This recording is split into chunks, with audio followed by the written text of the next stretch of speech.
il y a des pays qui étaient membres de la zone franc CFA, donc qui utilisaient le franc CFA, et qui ont quitté le franc CFA. Je prendrai seulement 3, qui sont dans ce classement. C'est le Maroc. C'est vrai. La Tunisie, l'Algérie. Eh bien, ces pays-là, aujourd'hui, soyons quand même objectifs. Qui achète par des pans entiers les économies de l'Afrique subsaharienne? C'est bien le Maroc. Qu'est-ce que le Maroc a de plus que ces pays africains utilisateurs du franc CFA? Mais le Maroc, parce que le Maroc a sa monnaie qui est le dirham, a pu lier 50% à l'euro, 50% qu'on appelle au dollar.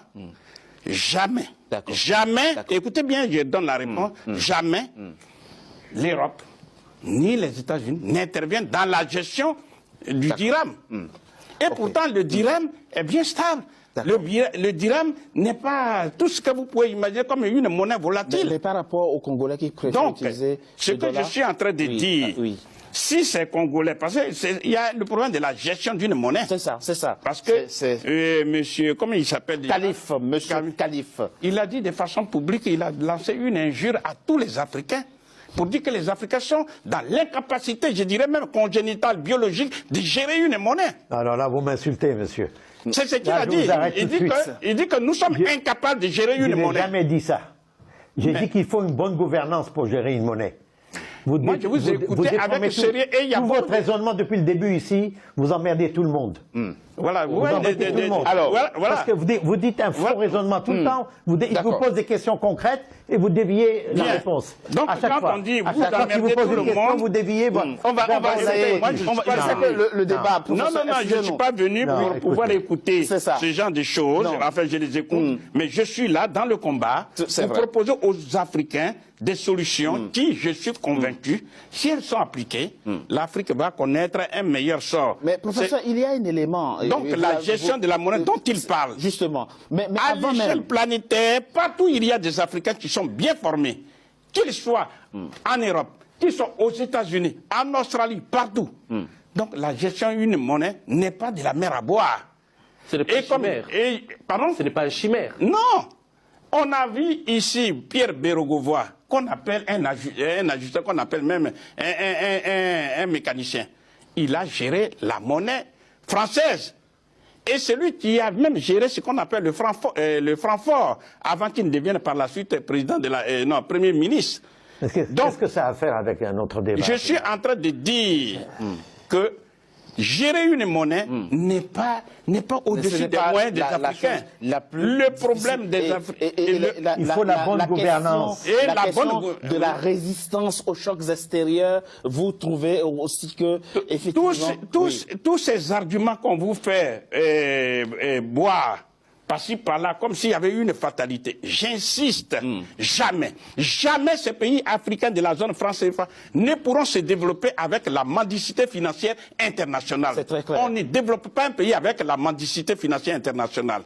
Il faut prendre sur... Cette mendicité provient de la mauvaise gouvernance. Très bien. Sinon, l'Afrique peut réussir sans aucune aide étrangère. Très bien. Il peut dire tout ce qu'il veut. C'est vrai aussi. Mais ce que nous sommes en train de dire... Mais ça vous rejoint aussi. Je suis en train de dire la France, qui est titulaire du franc CFA, est gestionnaire de ce franc CFA.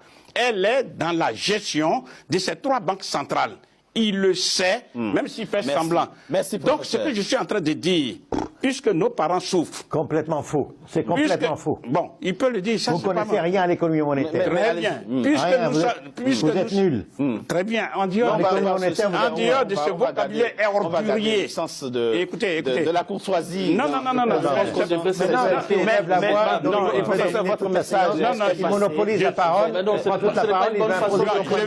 Écoutez, lui, il a le droit. Lorsqu'on est à bout d'argumentation... Ah mais non, chacun son professeur. Attendez, je vais lui répondre. Lorsqu'on est à coup d'argumentation, on arrive à recourir à un vocabulaire ordurier qui ne nous fait pas avancer. Nous sommes des Africains, nous voyons nos parents qui souffrent. C'est vrai. Quelles sont les solutions? Nous disons, il faut battre monnaie. Et ça, d'une manière ou d'une autre, la nouvelle génération qui est en face, les Africains qui souffrent, le jour qu'ils vont comprendre qu'ils ont besoin de leur argent, à ce moment-là, ils pourront descendre dans la rue et revendiquer la souveraineté monétaire d'une part. D'autre part, exiger l'industrialisation, exiger l'industrialisation, c'est-à-dire la transformation des matières premières. Un pays comme la Côte d'Ivoire, si la Côte d'Ivoire arrive à transformer localement, son cacao en Côte d'Ivoire, effectivement, vous verrez que de la valeur ajoutée. Vous allez voir que la Côte d'Ivoire va connaître un autre message. Et ça fait partie de la bonne gouvernance. Malheureusement, ces deux solutions ne sont pas appliquées. C'est très important. Et ceci à cause de la France. À cause de la France. Parce que c'est la France qui impose les dirigeants aux Africains. Il le sait. La question au lieu d'avoir un vocabulaire ordurier qui ne fait que le dénoncer. On va pas s'énerver. Nous ne pouvons plus jamais accepter, il faut qu'ils le sachent, nous ne pouvons plus accepter ce genre d'injures qui n'ont aucun sens parce qu'ils règnent sur le cadavre des Africains. Nous sommes là pour défendre nos parents qui meurent. Et des solutions existent. Les vraies solutions existent.